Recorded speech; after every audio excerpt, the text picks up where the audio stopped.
Hello and welcome to the Alaska Seminar Series for 2026. My name is Valerie Stimmick-Bailey and I run the travel blog Valerie and Valise. It's a blog that focuses on all things Alaska. And I'm really excited today to be joined by Jack for the second year talking all about Anchorage. So this series covers different destinations and what you need to know to visit, as well as what's new or interesting for 2026, which is why it's the newest installment. Jack's going to give us everything you need to know about visiting Anchorage and specifically some exciting updates for the coming year. So if you're visiting in 2026, stay tuned. There is specific information a little bit later in the video. We also do a Q&A at the end. These questions were actually submitted in advance by my community, but if you have questions about Anchorage while you're watching, feel free to comment on this video. The comments are just below the video on YouTube, and I keep an eye on those all year, and we'll get you an answer either from me or from someone at the Visit Anchorage team if I don't know the answer. If you are listening to the audio-only version and you have questions, the best way to get in touch is probably social media. It's at Visit Anchorage if you need someone from Anchorage directly, or at Valerie Valise if you're looking for me. And I guess with all that housekeeping out of the way, I'm just gonna get out of the way and let Jack take it away to tell us all about Anchorage. Well, thanks for inviting me back. It was a blast last time, and I know that there are a lot of good questions out there, so I'm going to dig straight into it. I appreciate the opportunity. Well, first and foremost, and I think I did this last year, I just want to acknowledge that Anchorage is on the Dena'ina Ethlena, the homeland of the Dena'ina Athabaskan people. And I can tell you, as somebody who's lived here for a long time, living in an amazing place like this, it's really important for me to reflect on the past, present, and future of the people who've called this place home for thousands of years. In a few minutes, I want to talk a little bit about some of the really exciting ways that we're doing a better job of acknowledging that story, and it's specific to 2025 and 2026. So it's a really exciting time if you're into Alaska Native cultures and the story of Anchorage. So I guess kind of at the very top level, what's Anchorage all about? Well, we're urban and wild. I think for anybody who's flown in any time of the year, I think most people are struck by how close the mountains are and how much green space there is even in the city. So this is a picture of downtown Anchorage taken from just over Cook Inlet. But our city is a huge place. There's only 300,000 people here, but we're the same size as the state of Delaware. And a lot of that land is undeveloped, and a lot of that land is something that you can take advantage of, whether you live here or whether you're visiting. So the sense of place, you've got the Chugach Mountains just to the east of town. You have Cook Inlet on the other two sides of us. And then you have this really compact downtown urban core that used to be, when Anchorage first got started, that was all there was. And we've since grown out to this really spread out place. So it's relatively flat. You're looking at some of the two tallest buildings in Anchorage, with the ConocoPhillips building and the Atwood building there in the mid ground, I guess. So we're a big place, and we're an interesting place because, to the west, you've got all of this water. To the east of us, you've got these mountains that go from being a state park to being a national forest to just being a really incredible backdrop. We live under the midnight sun. We live under auroras. So we've got really broad natural spaces, even here in town before you get to those mountains, in places like Far North Bicentennial Park and Kincaid Park. There are all these really cool multi-use bike trails that run the entire length of the city in a big loop that we can talk about a little bit later. But as much as I want to talk about the people that live here, obviously another thing that people always come to Alaska for is wildlife. We count about 1,500 moose as our residents. They're black and brown bears, they're eagles, there's all 5 species of Pacific salmon coming into our waterways. So it's a really cool place to live. And it's all inside of the boundaries, which I think is kind of interesting. A lot of people assume that you have to mount a big expedition to see everything that's on your Alaska list. And I like to think that Anchorage is one of those places that makes it really easy to tick a lot of those boxes and do it without a whole bunch of zooming around this very large state. So really the basics, we've talked a little bit about this already, but I think what's so fascinating about the people that live here is it's the most populous place in the state of Alaska, which sounds really impressive until you realize there's only 300,000 of us here.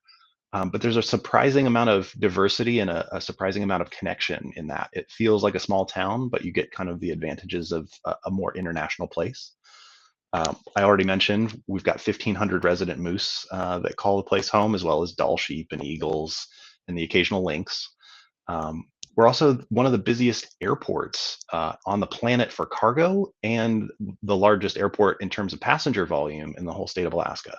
So it's a really easy place to access. We have 8,000 hotel rooms and counting. We'll get into that a little bit later too. And then hundreds of miles of hiking trails, biking trails.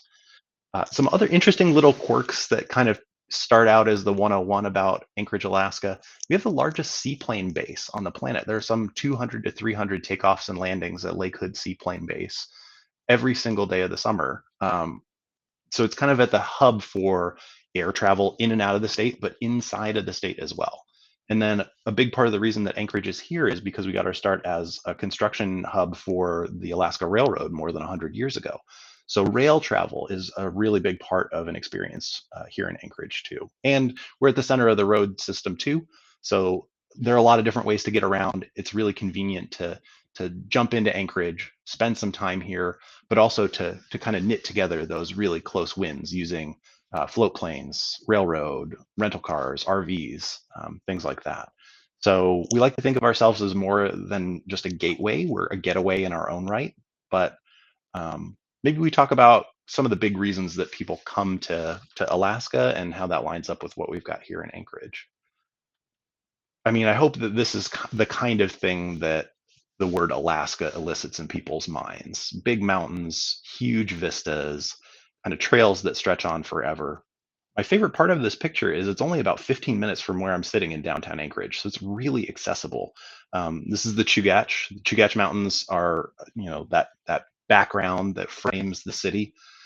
It's almost 500,000 acres of wilderness and wildlife, and it's an incredible place to go see a glacier, go look for moose, go stretch your legs. And it doesn't have to be something that's really ambitious. There are definitely some trails that go straight up the side of a mountain, and I love those. But I also have little kids, and so it's nice to have something like a blueberry loop or a scenic overlook where it's a paved pathway. It's really accessible.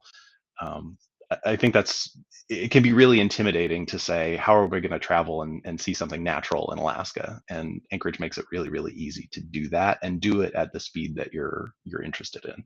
If you only want to just get out there and see a nice view of the city and the mountains and the water, you can do that without leaving your car in a lot of places. But if you want to say, I want to hike until I can look out and not see anything that's built by humans. There are those places, and they start very, very close to town. So you can kind of dial up or down that experience to your comfort level. And I guess I'm kind of jumping past the point. I talked a little bit about the bike trail system here in town, but it doesn't even take going to the state park or the national forest to get a natural experience on the trails. We have a system of trails that people have started referring to as the moose loop. It just happens that the very western edge of it looks like the face of a moose, and it's right here in town. It knits together the coastal trail, which is kind of the premier paved pathway in town, with Chester Creek Trail and Ship Creek Trail. You could actually do it as a 32-mile contiguous loop if you want to, or you can just take a little bite out of it and go from, say, downtown to Westchester Lagoon. So again, a lot of opportunity to dial up or down depending on how you want. And of course, I talk about this mainly as a summer activity. Winter travel is becoming a really huge part of Anchorage's experience, and all of those trails are given over to fat tire biking and cross country skiing in the wintertime. So it's a really amazing place to live year round, and I think winter is one of those things that we can talk about in depth a little bit later. But it's don't sleep on winter. It's such an amazing time to come. So what else can you do besides hike? We've talked a lot about just putting one foot in front of the other, but those trails and these lakes and the glaciers, all of these things can be experienced in very, very different ways. So we have about 60 glaciers that are within a day's travel from Anchorage, and you can see that doing something really adventurous like this kayak trip out of Spencer Glacier. But you can also see them from the windows of the Alaska Railroad there in the lower right. Again, there's a lot of wiggle room to do things your way and still have an incredible day. We already talked about how important float planes are and aviation in general for our city. Um, those flight seeing sites are an excellent way to get up and over, especially for people who are in a pinch. They say, I've got to see Denali. I'm not sure how I'm going to make it fit. It is a bit of a drive to get from Anchorage to Denali. There are flight seeing tours that take off from Lake Hood daily and do 3 hour trips around Denali, or go out to Prince William Sound and tour the glaciers. It's a really easy way to get a lot of sights in really fast. And then fishing, of course, I already mentioned we've got all 5 species of Pacific salmon, plus hooligan, nearby halibut fishing. Um, Actually, one of the best places to go fishing in all of Alaska, but Anchorage in particular, is Ship Creek. And that's steps away from the Alaska Railroad Depot. It's very, very accessible. And not everything that we do is human powered. There's float planes, but there's also snow machines, snowmobiles for almost everybody else. We call them snow machines here, and ATV tours. So there's a lot of motorized opportunities to get out and see the backcountry as well. Everybody wants to see wildlife. It's one of the big drivers for Alaska. We already talked about our residents and how some of them are antlered. This is one of my absolute favorites because I think this picture kind of drives home what Anchorage is as far as wildlife. There are some really great ways to see wildlife and have guaranteed wildlife viewing. My big tip for people who are trying to see wildlife on their Alaska visit is just stay a little longer and keep your eyes peeled. This is in the parking lot of Moose's Tooth Pub and Pizzeria in Midtown Anchorage. So again, this is not driving to some place that's remote or preserved. This is just life in Anchorage. They're just as likely to be in my backyard as they are to be in a state or a national park or in a forest. And that's part of what's so incredible about living here is you just see this stuff. My kids have grown up thinking that it's normal for them to have to, poke their head out the door on the way to school and make sure there's not a moose sitting in the driveway first. That's just a fact of life for them. And I can't let them lose sight of the fact that that is not normal for a lot of people, even domestically. But if you're in a pinch and you have to see so many of these animals all in one place, all at the same time, there are a couple of shortcuts. Anchorage is home to the Alaska Zoo, and they have a really great focus on animals of the far north. So you get all of the Alaska animals on your laundry list: otters, lynx, bears, wolverines, which I've never seen in the wild. Wolverines are very, very elusive. Moose, muskox, one of my favorites as well from the far north. You get all of those animals, but you also get the other animals from similar climates. So you get Bactrian camels and yaks from the Himalayas, animals that I would have to travel tens of thousands of miles in some cases to go see in their natural place. It's also the only place that you can see polar bears this far south. So Alaska is the only place in the United States where you have all three. You've got black, brown, and polar bears. Polar bears, obviously, they live on the Arctic coast. We do have polar bears at the Alaska Zoo, though. So if you can't get that far north, it's again a nice little shortcut here in town. The other one that people, and this is one of my absolute favorite drives in general, down Turnagain Arm, over to Portage, and out to the Alaska Wildlife Conservation Center. The Conservation Center has this really unique relationship with the state of Alaska where they're able to house injured and orphaned wildlife, in some cases as a permanent home if they can't be returned to the wild, and in some cases to rehab and be released when it's possible. And they're huge enclosures. Portage is on the edge of Turnagain Arm. And so you've got these great big scenic vistas behind them. It's some of the largest wildlife enclosures in North America. It's a really great place for wildlife photography if you're not committed to going out in the backcountry and spending the time. Culture. We talked a little bit about the Dena'ina Athabascan people as the homeland during the land acknowledgement, but I think culture is one of those things that jumps up people's lists. When you say, what are you most interested in seeing before your trip? You're going to see people say mountains and landscapes and wildlife and glaciers, and all those things are here. And then if you ask them after the trip, what was the most enjoyable part of it? All of a sudden, culture floats way up that list. So it's something that people don't understand going into a trip necessarily, but it's something that they connect with on a very deep level when they get here. For us in Anchorage, Alaska Native cultures are a really important part of our story. And I think it's becoming more accessible to people who are visiting and want to explore this. It's evident in some of the new public art. That picture on the lower left there is a statue called Grandma Olga. This is a real person, a Dena'ina elder. And that statue looks out over Ship Creek from the small boat launch in Anchorage, in downtown Anchorage. So this is just one indicator. That big post on the right is part of the Indigenous Place Names Project. So this is an ongoing attempt to put, for starters, 32 markers of traditional Dena'ina Athabascan place names in the ground all over Anchorage. We can talk a little bit more about it um, in a minute, but it's really fascinating to see those stories being told at a deeper level. Some of the biggest events in Anchorage are tied to Indigenous cultures. The Alaska Federation of Natives annual conference is here in Anchorage just about every year. And while it focuses on issues and kind of legislative policy for Indigenous peoples of Alaska, it's also one of the greatest places to see Alaska Native dance. There's a huge expo on the lower level that is a showcase for Alaska Native artists.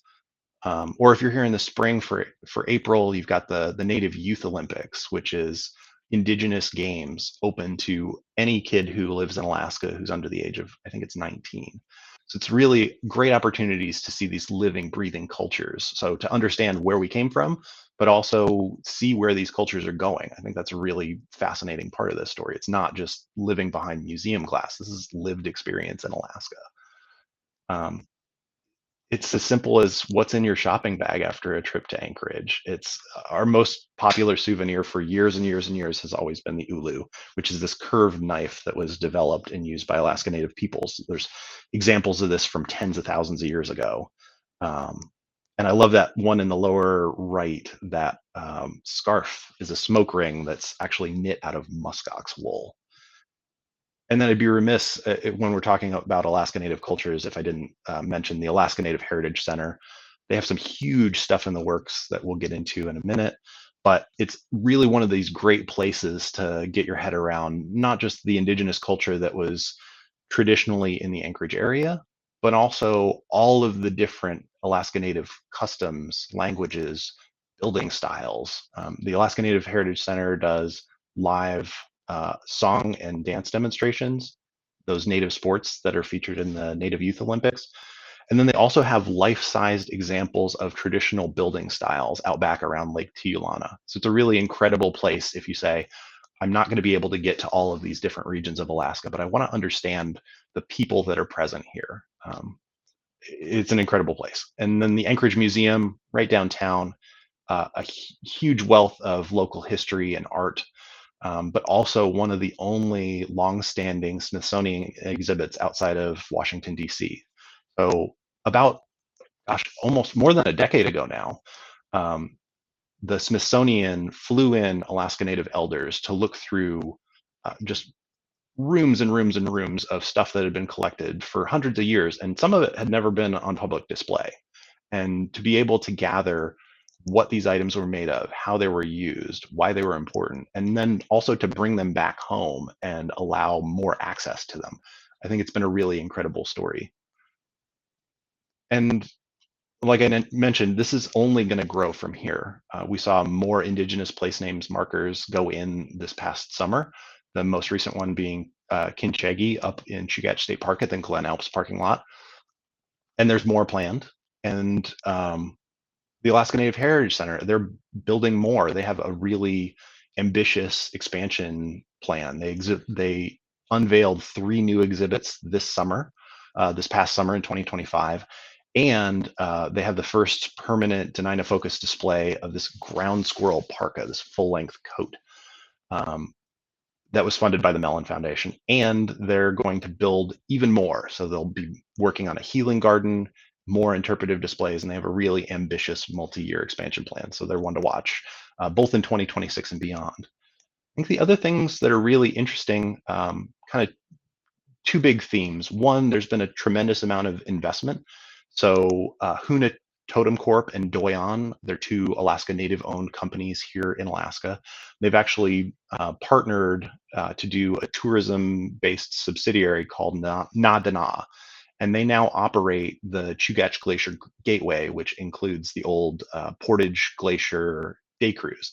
So for somebody looking at glaciers and trying to figure out how do I do this and how do I do it in a relatively quick manner easy access. I don't want to spend a lot of energy getting out there. The Portage Glacier cruise is a 1 hour loop out of Baggage Bog, near the Baggage Bogs Visitor Center, that gets out to the face of Portage Glacier. So the fact that indigenous cultures are not only being able to tell their story, but also to invest in tourism product directly is really fascinating. That same subsidiary, Nadana, is also building out, they have built the Whittier Cruise Terminal. So that's a really fascinating development in our neck of the woods as well. And then, not everything is a financial business deal. We've also seen a huge explosion in the amount of Alaskan Native art that's available publicly. So just in the last couple of years, artists like Drew Michael and Crystal Worrell have worked with public partners to build these huge murals on the sides of buildings all over town. And there's more on the way, which is really exciting. And then finally, in terms of indigenous cultures, this year is going to be the second year for Hay Days. Hay is the Dena'ina Athabascan word for winter, and it's kind of a way that we show all of the different ways that you can enjoy winter in Anchorage between the end of November and the beginning of January. So there's a ton of markets and festivals and special events that are themed. Plus, it's just a good time to come and go aurora viewing or go skiing. And so it's encouraging to see another acknowledgement of the Dena'ina Athabascan people. They've always figured out how to make winter work here, and we're proud that we can show people how winter works now. And we've talked almost everything I've shown you, with the exception of maybe the Moose's Tooth parking lot so far, has been mountains and glaciers and pretty things. I think the cityscape is a really fascinating part of the story of Anchorage. Like, we're a big place for Alaska. We're a compact place, but there's a whole palette of galleries and showrooms and artist workspaces, shops and restaurants. I could go on and on about the quality and the amount and the variety of the food scene here in Anchorage. So I just picked one of my favorites. I picked Turkish Delight, which is this midtown restaurant. Blink and you'll miss it. It's next to a liquor store and a Kinko's, but they have this amazing Turkish chef. The only place I've had better Turkish food is Germany, because they have a huge Turkish contingent that lives in Germany as well.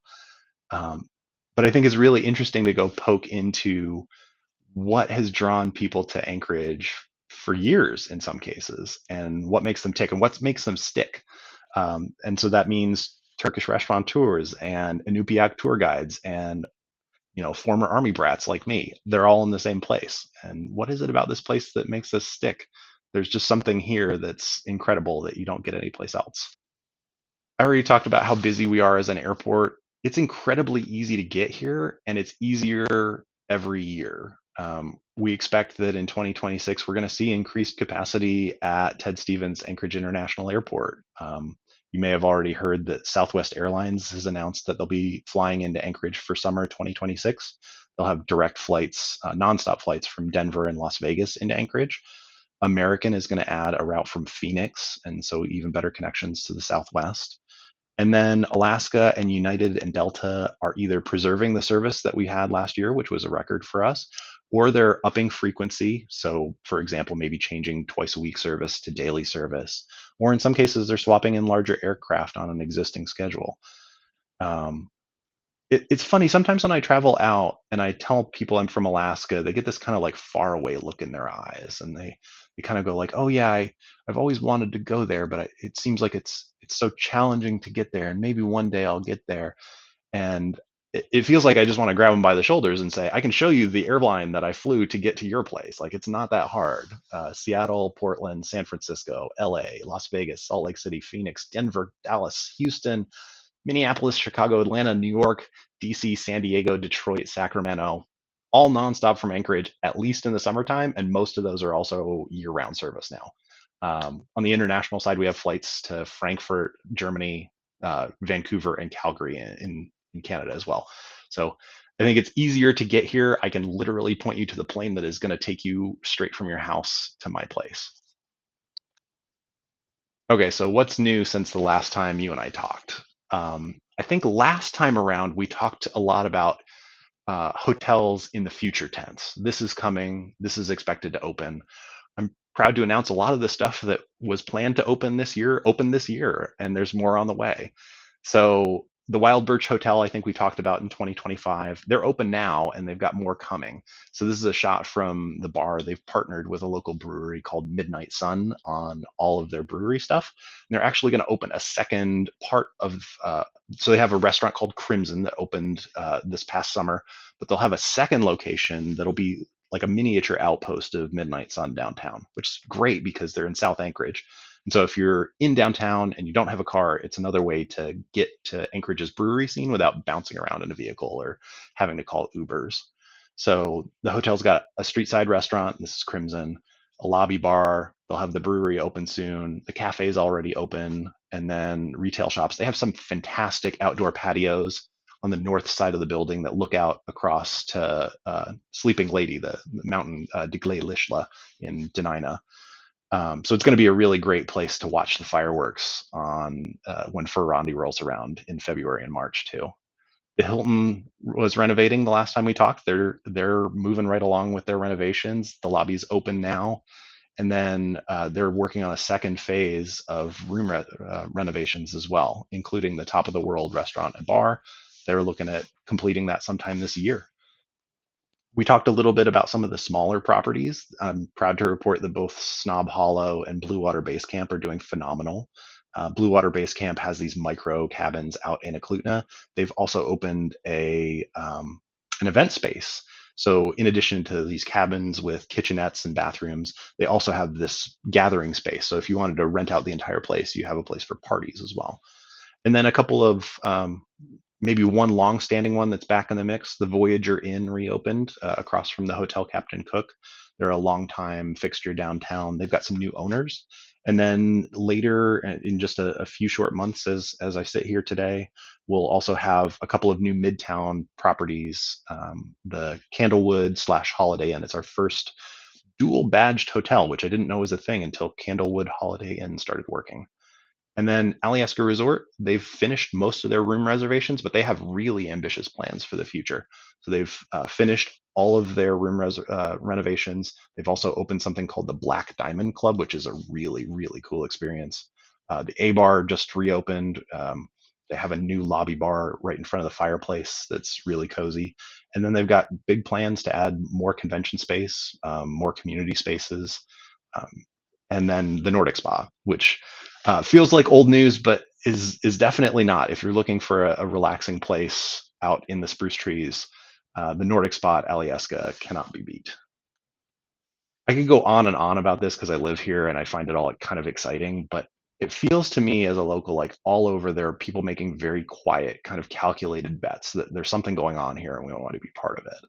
So, the hotels are one side of that. It's an investment that feels like somebody thinks that something's going on here in Anchorage and I want to be in on the ground floor. Um, but there are some other private sector examples of stuff that's being built right now that'll be available either in 2026 or very, very soon.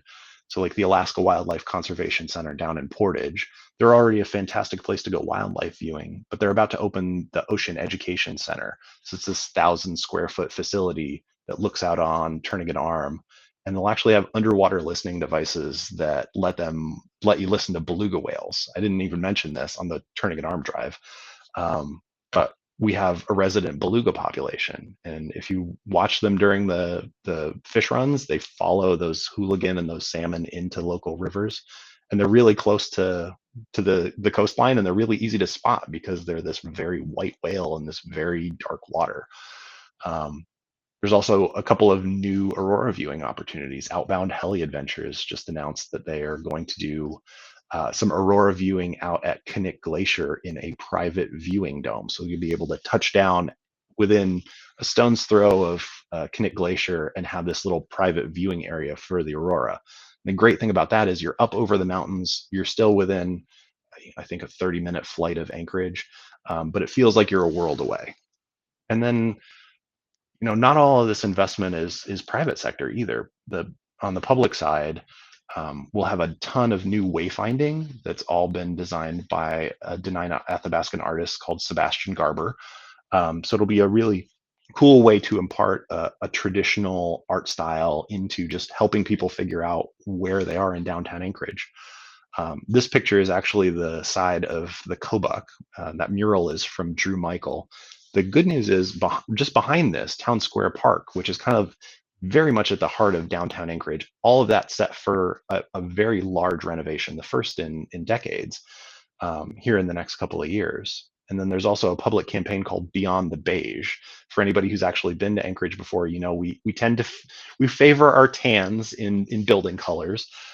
Some people love that. Some people want to keep Anchorage beige. Some people are ready to go beyond the beige, and so they've actually put together a mural program that spurs more public art to take over some of these, shall we say, very soothing tones. And then, kind of in the middle of public and private, there's also going to be a new RV park. So this one won't be ready in 2026, but start looking at the summer of 2028. The Denali View RV Resort will be off of 3rd Avenue. So a very short walk, a very quick drive from the center of downtown Anchorage, the center of the universe there at 4th and F Street. Um, but it'll have 135 full service spots for RVs down near downtown Anchorage. And eventually it'll have a clubhouse, pickleball courts, mixed use buildings, space for dining. So it's a really ambitious plan and a really interesting way to reuse a spot in Anchorage.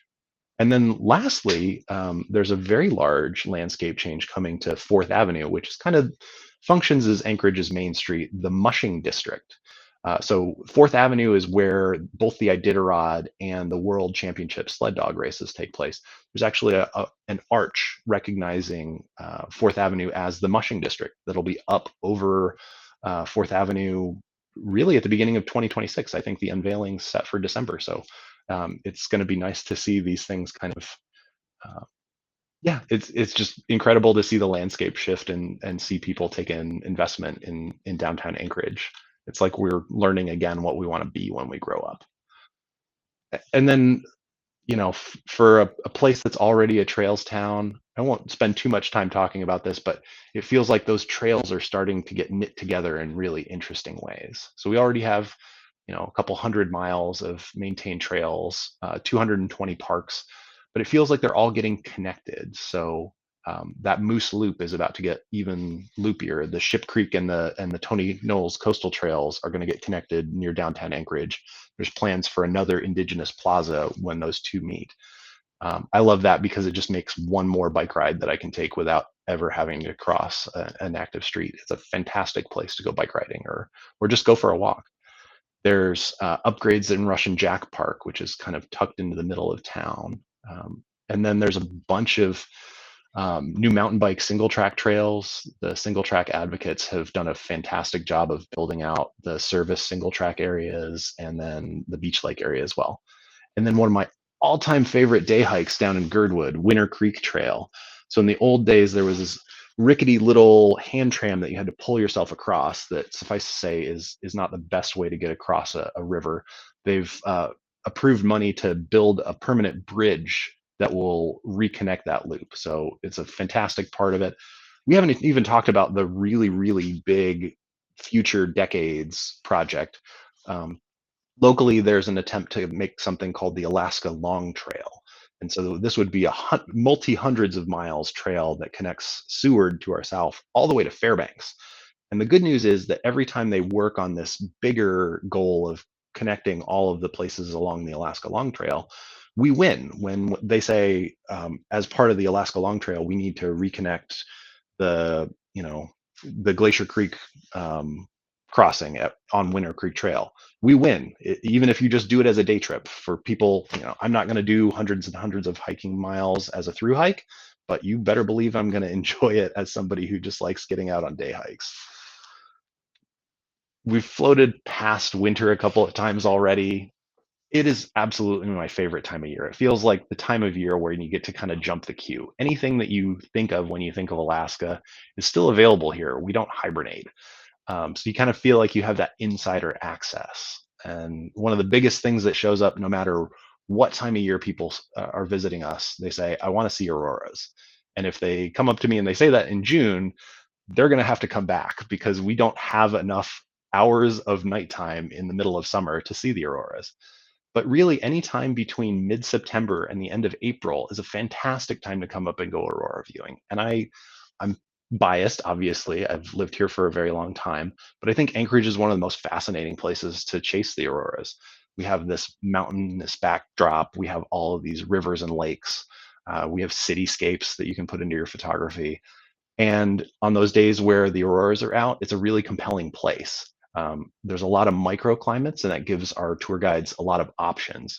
So if it's overcast in one place, they might be able to scoot you over and find it in another place. And if it's just socked in and it's not your day, there's a ton of other interesting stuff to do in the meantime. We've also got some really great events that I've touched on a couple of times. We have a beer festival, the Anchorage Fur Rendezvous, which started out more than 100 years ago as just a way for miners and trappers to have a good time before they headed back out in the backcountry. And then downhill skiing, we have the largest ski resort at Alyeska. We have phenomenal cross-country skiing. So it's a really great place to be outside. We really do embrace winter as a way to just enjoy it. Like the people who say that they didn't like living in Alaska or didn't like visiting, I can tell you they didn't go outside and enjoy it. And then just a couple of dates to throw into the hopper as people start to consider, like, when's a good time to come? Well, first of all, anytime's a good time to come. It's just what are you most into? But if you had to pick a particular day, say, I want to do all that stuff, but I also want to see a big event. These are kind of the ones that float to the top of my mind. So heydays in late November and December. Rondi and Iditarod we've talked about already. The Native Youth Olympics, absolutely the sleeper for a high school sporting event. It is, I can't do it justice as a description. It is really fascinating to see the athletic ability. Imagine putting one hand on the ground and reaching up above your head with your foot and kicking a target that's 6 or 7 feet in the air. I don't understand how it works. I'm in awe of anybody who has that kind of balance and agility. And then summer solstice, I think it's the 18th of the year in 2026. June 18th is summer solstice. It's also when one of the two big running events in our town takes place, the Mayor's Marathon. We do fireworks even though the sun doesn't set on July 3rd and 4th. Eagle River does it a little early on the 3rd, and then we do it again here in Anchorage on the 4th. Runfest and the Alaska Federation of Natives. It's any of these are a good time to come. There's always something happening here. Anchorage.net/events will save me from having to read you the entire calendar. And then, this is just kind of the start of the story for us. We're at Anchorage.net if people want to plan their vacation. You can order a guide. We still do physical guides, and they're available for free. And then for anybody who has questions, we run a program called Ask a Local. You can just email alocal@anchorage.net, and we'll answer travel questions for you. You can also find us on Facebook, Instagram, all those kind of usual social areas. The one I want to shout out in particular, we have a ton of new video content on YouTube right now. I'm especially happy with the Anchorage Is video series that shares the perspectives of some of the residents that live here. And there's a second series on the way. It may even be available by the time you watch this. That's amazing. Actually, I'm really excited as we sort of go to start chatting about Q&A. I've noticed some of the destinations, Anchorage being one of them, getting more active on YouTube, which is really exciting because I believe you may be able to find this video on the Visit Anchorage channel and my channel. So you may have come from Visit Anchorage, in which case, go back to their YouTube and watch some of their other videos. Oh, man. Thank you. It is so, every time we talk, I mean, I grew up in the Anchorage area. I grew up in Eagle River. And I was just in Anchorage a couple of weeks ago at the time we're recording this. And it is just so exciting to see Anchorage growing and maturing, but still preserving what makes it this really special city in the US. I mean, I've been in a lot of places. And for the size that Anchorage is and the access to resources, resources being like the nature and the wildlife and simultaneously the food and culture, there are very few places of a city that size that has this much to offer. And then, there's so many people who come visit every year, and I'm always excited to be like, don't skip Anchorage. Don't listen to any Alaskan who tells you to skip Anchorage, please. I'm telling you, it's worth at least a couple days on your itinerary. 100%. Yeah. Okay. So we do have some questions. As a reminder, if you're watching and you have questions or you were taking notes like I was, you can put them in the comments on the video. But I have some questions that were pre-submitted. So we want to make sure we get to those. Some of them you covered. So I think we're going to kind of just breeze through some of them. Here's a really good one from Michelle. She asks, how far in advance would you recommend booking rental cars and hotels in Anchorage? And let's just assume we're talking summer because that's its own special kind of experience. Yeah, I mean, we are for a lot of people, even domestically, a long haul destination. And so we find that most people plan, they start circling, say, 5 to 6 months out, and they start making major booking reservations, say 4 or even 5 months out. What's interesting is that number has shrunk a lot in the last decade. So I think people, just in general, not anything specific to Anchorage or Alaska, people are planning trips maybe less far out than they used to. I always rely on one of the pieces of advice I got from somebody who works for us in the visitor center, like book as early as makes sense to you, because that gives you the widest degree of options, both for hotels and for car rentals, and Yeah. usually the best deal. Yeah, and for sure, that's some feedback I get a lot because Anchorage is often the entry and or exit point is that it's very expensive to rent and to stay in Anchorage, but that is the supply and demand kind of thing happening. You know, the later you wait, the less availability, the more things are going to cost, or the fewer options you're going to have, and you may end up paying more than you planned for something. So Yeah. I always tell people, my advice is as soon as you know your dates, you book. Anything you want to do, book it in advance. And as soon as you have dates, you lock things in. Yeah, wherever you go, hotels make more money on the very last room that they sell compared to the very first room Right. that they sell. So They're like a airlines little bit of that extra way. lead time just helps out, and it gives you the most options. Which part of town do I want to be in? What kind of experience do I want to have at the hotel? It just it keeps your options open. Yeah, absolutely. Okay, let's go to, I think you've kind of covered this. This is a question from Rachel. You sort of covered some wildlife viewing spots, but let's talk about Denali, because you did say, of course, you can fly from Anchorage to Denali. And I think that's a relatively new development for the flight seeing operators. I think they were doing it, but the popularity is growing. But there are places you can see Denali in Anchorage. So let's talk about those. Yeah, I think that's one of the fascinating things is, it can be a long day trip or a long overnight even to get to Denali itself. You don't have to leave downtown Anchorage to see Denali. On a clear day, standing in front of the Log Cabin Visitor Center at the center of the universe, 4th and F Street, you can see Denali from standing on the corner right there. Um, a couple of my favorite places to go, the Glen Alps overlook. It gives you this really big panorama of the city below you, beyond that Cook Inlet, beyond that Sleeping Lady, and then Denali and the Alaska Range to the north.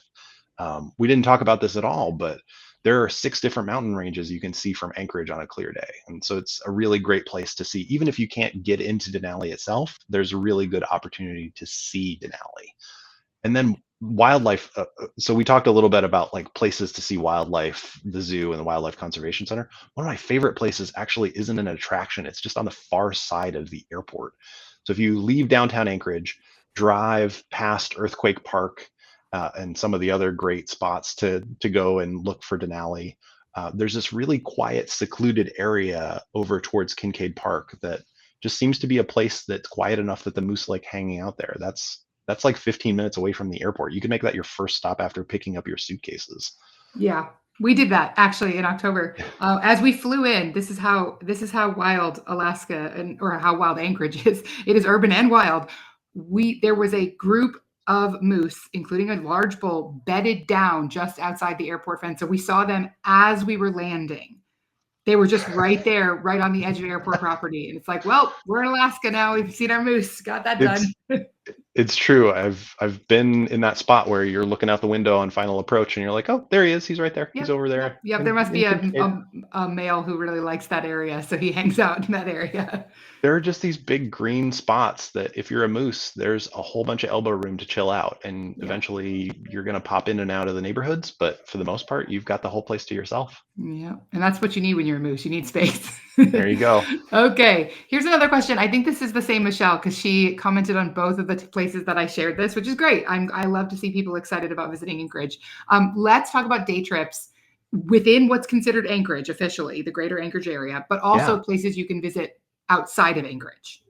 Well, hands down, my favorite drive, my single day trip is leave Anchorage, headed south, go as far as Portage for starters. You get the Wildlife Conservation Center. You get one of the best scenic drives in the entire state of Alaska, in my opinion.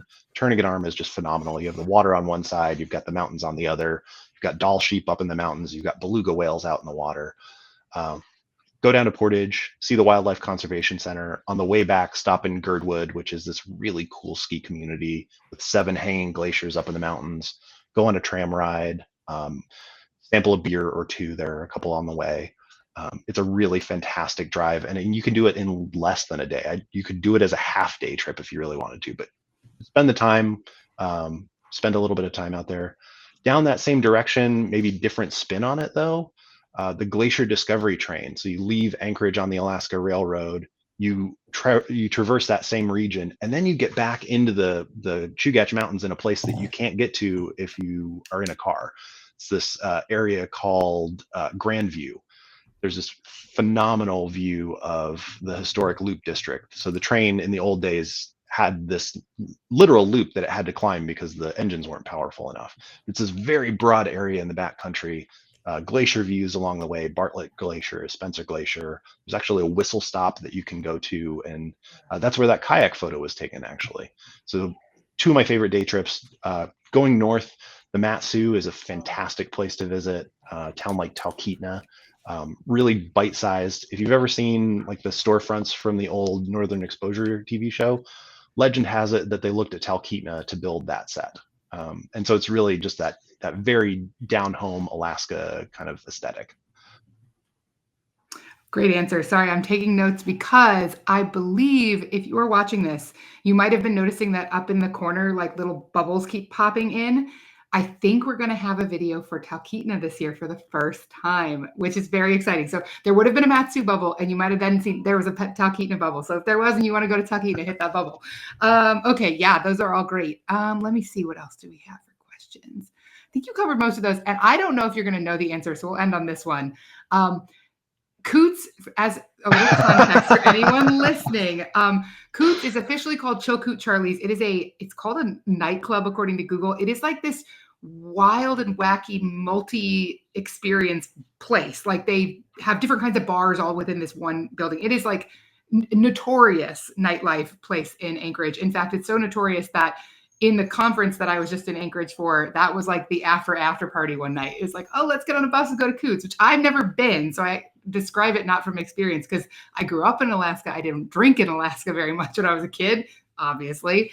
But I don't know who Matthew is wondering works at Coots, but like any context, do you recommend Coots for visitors? Like, I have a working theory on this, actually. Okay. So maybe start big and go small from there. Okay. But so Coots, I think the quickest way to say it is it's a bar, but it's actually multiple bars. So it's like 3 stories. There are a whole bunch of different vibes. There's an entire room full of old Soviet memorabilia. So really, it's kind of this way to channel surf through what vibe you're looking for when you're out for nightlife. I think, and Matthew has probably shown his hand of having been in there. I think what he's talking about is the Birdhouse, which is this literal nail for nail reconstruction of a place that used to be down on Turnagain Arm as a standalone bar, and it was destroyed. It burned down in a fire decades ago, and it was rebuilt to very exacting standards as part of Chilkoot Charlie's. So the Birdhouse, and I would bet you who he's thinking of is Wicked Wanda, who is like the personality in the Birdhouse. I'm not going to spoil it for anybody who hasn't been. I'd probably get us in trouble with the YouTube powers by even describing the things that go on at the Birdhouse, but it is one of those you got to be in Anchorage experiences. So the funny story about the Birdhouse is I know the Birdhouse is now in Coots, and I know this because I got a wild hair. I was actually in the Birdhouse. When I was a kid, my dad had to stop there to let me use the bathroom because I was a little kid, couldn't hold it. And so I've been in the Birdhouse, and he's like, don't touch anything except the toilet.